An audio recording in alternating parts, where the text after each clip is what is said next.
एक समय था जब विदेश की डिग्री को देखकर ही लगता था कि करियर अपने आप बेहतर हो जाएगा, लेकिन अब इंडियन स्टूडेंट्स के सामने सवाल थोड़ा बदल गया है। डिग्री फॉरेन है, लेकिन क्या इसकी कीमत वाकई उतनी है? ट्यूशन फी बढ़ रही है, लेकिन खर्च बढ़ रहा है। वीज़ा रूल्स पहले से ज़्यादा केयरफुली देखे जा रहे हैं। और सबसे बड़ा सवाल कि डिग्री पूरी करने के बाद जॉब मिलेगी या फिर नहीं मिलेगी। यही वजह है कि अब इंडियन स्टूडेंट सिर्फ कहाँ पढ़ना है ये नहीं देख रहे, बल्कि पैसा कितना लगेगा और वापस क्या मिलेगा, इस कैलकुलेशन पर ज़्यादा ध्यान दे रहे हैं। तो चलिए आज की वीडियो शुरू करती हूँ और सारी चीज़ें आपको एक एक करके समझाती हूँ। हाय, मेरा नाम है दामिनी सिंह और आप देख रहे हैं एनबीटी टेकेड।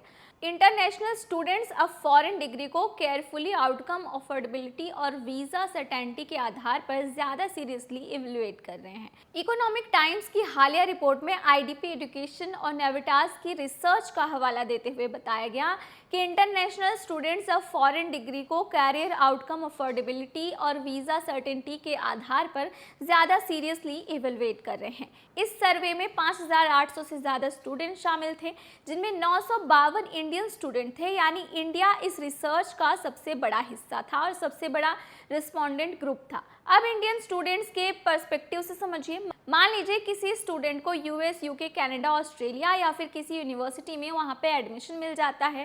पहले शायद सबसे बड़ा सवाल होता था कि यूनिवर्सिटी कितनी अच्छी है, लेकिन अब पेरेंट और स्टूडेंट उससे काफ़ी आगे बढ़ चुके हैं और ये पूछते हैं कि टोटल फ़ी कितनी होगी, रहने का खर्च कितना होगा, कोर्स के बाद जॉब के चांसेस क्या हैं और सबसे ज़रूरी पोस्ट स्टडी वीज़ा या फिर वर्क अपॉर्चुनिटी कितनी रिलेबल है। यानी फॉरेन डिग्री अब सिर्फ एजुकेशन या फिर डिसीजन नहीं रह गई, बल्कि एक बड़ा फाइनेंशियल और करियर डिसीजन भी बन चुका है।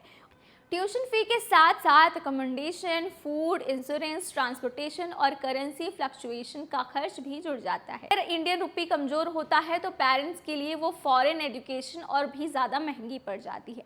ऐसे में अगर स्टूडेंट ने लाखों रुपए खर्च कर दिए, डिग्री के बाद एक्सपेक्टेड जॉब या वर्क अपॉर्चुनिटी नहीं मिली, तो रिटर्न ऑन इन्वेस्टमेंट का सवाल बहुत बड़ा हो जाता है। इसी वजह से रिसर्च में स्टूडेंट्स केयरफुली करियर, रिटर्न्स और अफोर्डेबिलिटी को पहले से ज़्यादा इंपॉर्टेंस दे रहे हैं। इसलिए सबसे बड़ी चिंता है वीज़ा।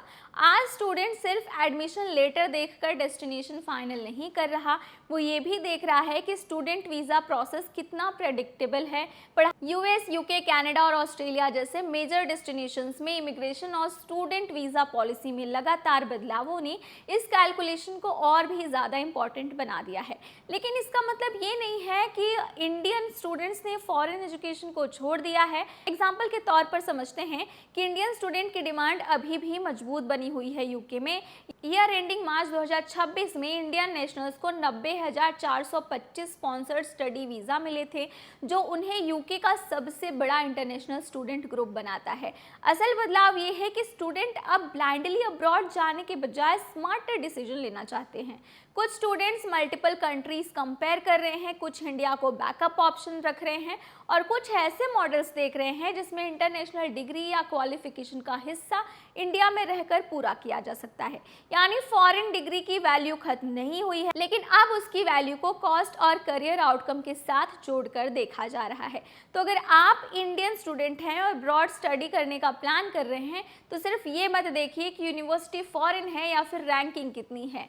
बाकी इन सभी चीज़ों का, इन सभी डिटेल्स का भी खास ख्याल रखें कि टोटल कॉस्ट कितनी है, डिग्री के बाद फील्ड में जॉब अपॉर्चुनिटीज़ कैसी है, पोस्ट स्टडी वर्क वीज़ा कितना रिलायबल है और मेरी एक्सपेक्टेड जॉब नहीं लगी तो मैं इस एजुकेशन का फाइनेंशियल बर्डन कंफर्टेबली मैनेज कर पाऊंगा या फिर नहीं। तो अगर आप भी किसी फॉरेन कंट्री में पढ़ने वाले हैं या फिर पढ़ रहे हैं, तो इस पूरे टॉपिक पर आपकी क्या कुछ राय है, आपके क्या कुछ प्रॉब्लम्स हैं, हमें कमेंट सेक्शन में ज़रूर बताएं।